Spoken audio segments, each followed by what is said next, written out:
Welcome back to the IBFP. Here's your host, Boxing New.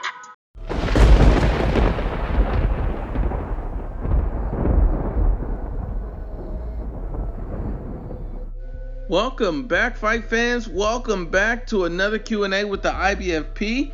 Fanboys, be advised, this video contains the absolute truth, may cause hurt feelings, and the need to thumbs down the video. Look, let's just break it down. The first question comes from Alejandro Carlos. Who wins, Ryan Garcia or Jorge Lanata? And who is the best at 135? I think Ryan Garcia beats Jorge Lanata right now. I think the best fighter at 135 is Vasil Lomachenko. Out of all the young fighters, the best young fighter has to be Teofimo Lopez. He's the most proven and he's a champion. But I think Ryan Garcia has the most potential out of everyone at 135 to go on and be great. You got to look at this kid a little bit. He was already ESPN's 2017 Prospect of the Year.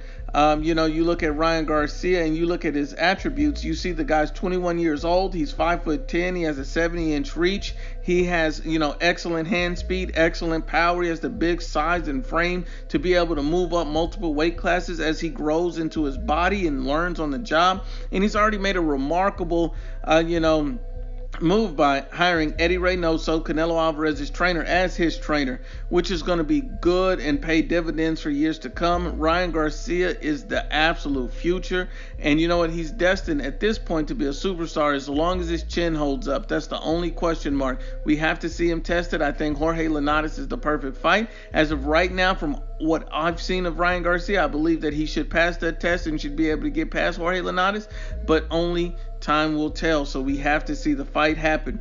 But that's an excellent question.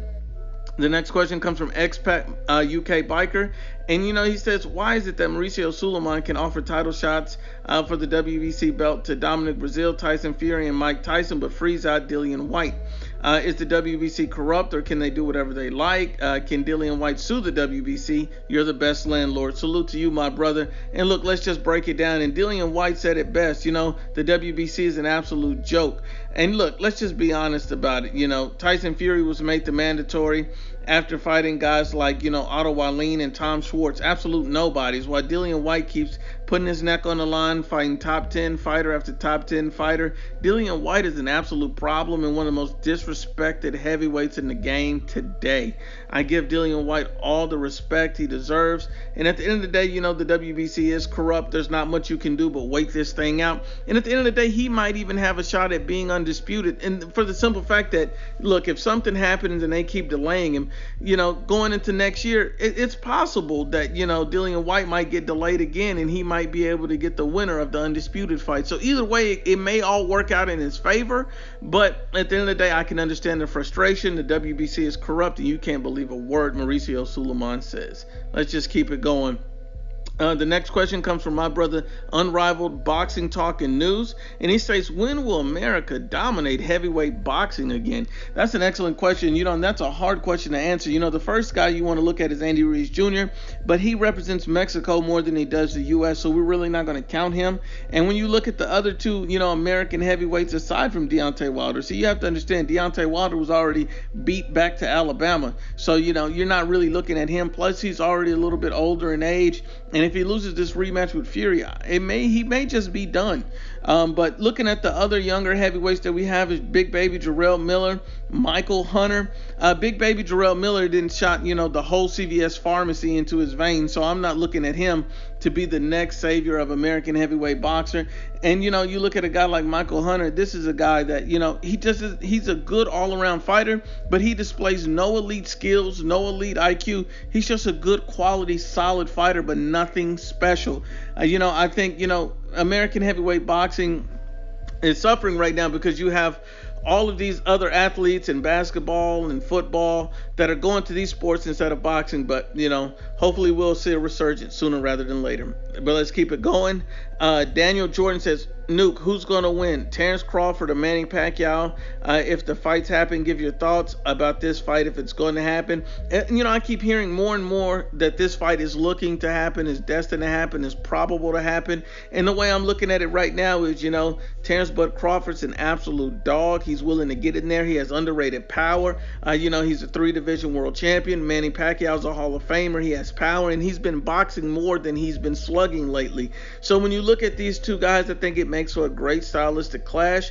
I think Bud Crawford would have a much easier time trying to box Manny Pacquiao on the outside, using his jab, counterpunching, doing those sort of things. But you know how Terrence Crawford has been lured into dogfights lately, and if you get into a dogfight with Manny Pacquiao, that could change the dynamic of the fight.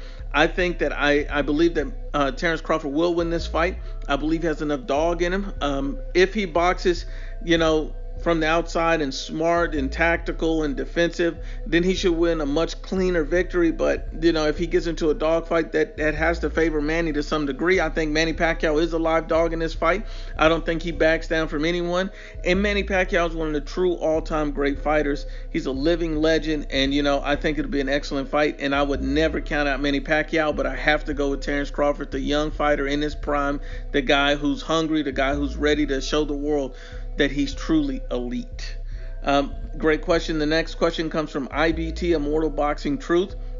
And he states, what's your thoughts on the potential fights between Ayoka and Tanaka? That's an excellent fight. The first thing I want to tell you about this fight is, look, I have to go with Ayoka on this one. He's a little bit more polished and experienced of the two, so I'm going to have to go with Ayoka. As far as his next question was Juan Estrada or Chocolatito, I think I'm going to have to go at this point with Estrada, simply because, look, Roman Gonzalez, he won the first fight, but I think that Estrada is going to bounce back. He has less miles, and, Chocolatito might be on the way out, but we've also seen Chocolatito show a resurgence lately, so it's going to be an excellent fight. Both of these fights are fights of the year candidates. Both of these fights are great fights when boxing return. Salute, IBT. The next question comes from Immortal Boy, and he states, who is more established, Charlo or Jacobs?